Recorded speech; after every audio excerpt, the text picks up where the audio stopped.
Bonjour. Alors aujourd'hui, on a le plaisir d'avoir un des plus attachants et des meilleurs comédiens français. En plus, c'est un multicarte, j'aime bien. C'est-à-dire qu'il fait plein de choses, il les fait bien, il est sympathique, ce qui ne gâche rien, il est modeste, ce qui est de plus en plus rare. Il joue bien, c'est voilà. Il aime Molière, c'est un vrai comédien, et il écrit. Et alors, en France, quand vous êtes comédien, faut pas mélanger les genres, hein. C'est-à-dire qu'il y a les comédiens et les écrivains, et voilà. C'est vrai. C'est vrai. On mélange pas les torchons et les serviettes, hein. Voilà. On a l'impression. Absolument, c'est très c'est- français, ça.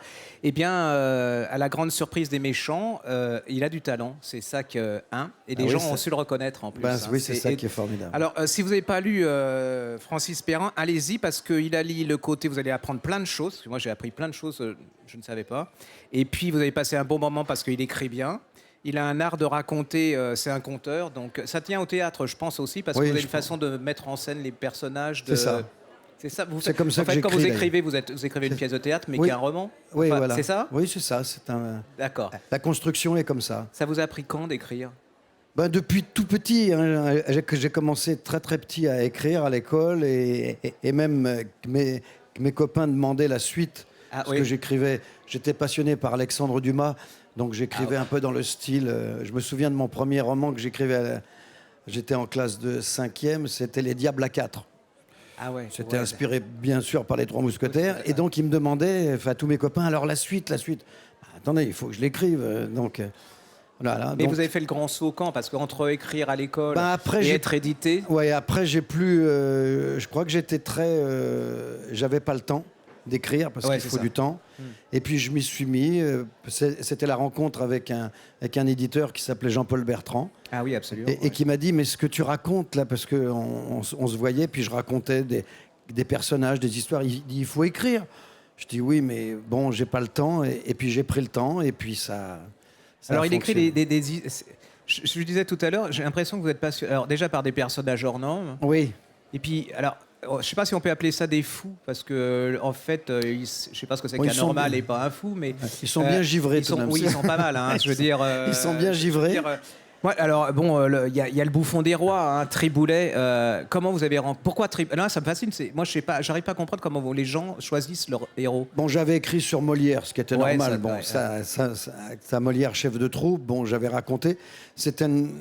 Quand c'est sorti, d'ailleurs, j'ai eu un très beau compliment de Jean Amadou, qui avait lu le livre et qui m'a appelé. Il m'a dit, mais tu y étais ou quoi? Ah oui, Donc mais c'est ça. Voilà. Alors ça m'a beaucoup plu. Et puis après, j'ai dit, ben, je voudrais écrire sur Triboulet. Bon, Triboulet, m'a dit mon éditeur Plomb à ce moment-là. Oui, alors c'est le bouffon de François Ier. Bon, très bien. Bon, ben, comme je fais mes recherches moi-même. Ah oui, je vous faites Ah tout. oui, oui, je fais mes recherches moi-même. Hein. Donc ça c'est- doit durer longtemps. Ouais, ouais. ouais, ça me prend un an. Ah ouais, Ça me carrément, prend au moins ouais. un an. Je vais à la Bibliothèque nationale, je vais à l'Arsenal, et puis je Ouais. vais fouiller dans tous les bouquins que je trouve. Et donc, je fouille, et tout d'un coup, je m'aperçois qu'il a été avant d'être le bouffon de François Ier, il a été le bouffon de Louis XII. Putain, moi, bon, je connais bien l'histoire, mais Louis XII, j'avais un peu oublié. Tout de même, le père du peuple, le seul roi qui a fait baisser les impôts, il faut s'en souvenir tout de même. Voilà, donc Marie-Anne de Bretagne, en plus, bon, formidable. Et puis je me lance là-dedans et je suis vraiment passionné parce que oui, c'est-à-dire que je prends le personnage et je me mets dedans et je construis ça comme une pièce de théâtre. Oui, c'est ça, c'est exactement une pièce vrai. de théâtre. C'est-à-dire qu'on vous suit, les personnages sont bien cernés, il y a des Voilà. et puis en plus c'est plein de rebondissements. J'adore parce que c'est vivant en plus. C'est vraiment très vivant. J'essaie. Mais qu'est-ce qui vous fascine dans Triboulet? Qu'est-ce que ce type? C'est l'irrévérence. Ah oui, c'est la d'abord, révolte. c'était ça qui m'intéressait, c'est-à-dire qu'il pouvait dire tout ce qu'il voulait au roi. Il était très, très insolent. Il se permettait de dire aux courtisans leur cas de vérité, sauf il n'avait pas le droit d'être malfaisant envers la reine et envers les maîtresses de roi. Ça, il ne pouvait pas dire de choses. Et il s'est permis, d'ailleurs, à la fin, d'être un peu irrévérencieux Oui. envers Il a- une des il a maîtresses fini de comment François Ier. Ouais, il a fini comment? Il a fini. Il est mort de vieillesse. Il est mort de Mais il a vieillesse. failli être décapité, enfin, parce qu'il a été insolent avec une maîtresse de François Ier. François Ier lui a dit, là, t'as été trop loin. Donc, comme tu m'as fait rire pendant plus de 15 ans, je te permets de choisir ta mort. Et là, il a eu cette réplique extraordinaire. je veux mourir de vieillesse. Et François Ier l'a gracié et l'a laissé mourir de vieillesse. Ça, c'est beau, hein, parce qu'il fallait... C'est une sorte de Coluche de l'époque. Ah oui, oui. C'est ça. Ah oui, oui, oui, c'est un peu. Ah oui, il se permettait. Mais c'est pas qu'un personnage. Il assistait à tous les conseils des ministres, à tout. Hein. Ah oui, c'est hallucinant ça. Il était avec le roi en permanence, quoi. Hein. Ah oui, c'est étonnant. Et je veux dire, mais c'est pas que le portrait d'un homme, c'est le portrait d'une époque aussi. Hein. C'est ça. Je crois que vous êtes très fort pour ça. Ouais, ouais. C'est-à-dire qu'on arrive à partir d'un personnage parce que puis, je reconnais hein, François Ier, je connais comme ça, voilà. mais sans plus. Louis XII. Oui. Et une fois qu'on ressort de là-dedans, on a l'impression de l'avoir vécu. Et c'est vrai, ce que disait Amadou, on a l'impression de vivre ça. Et ce qui m'étonne, c'est que vous n'ayez pas adapté ça à la télé ou au cinéma. Parce que ça, c'est un truc de téléfilm ou de cinéma. Oui, mais je crois qu'ils n'ont pas les moyens maintenant pour les films d'époque et tout, avec en costume et tout. Mais c'est dommage. Hein. Ah oui, parce que ça, c'est clair que ça fait un carton. Hein. Bon, faut le réalisateur de talent, mais ça, c'est un magnifique scénario. Et alors, il y en a un deuxième. Alors, Triboulet, je connaissais un peu, mais alors, lui...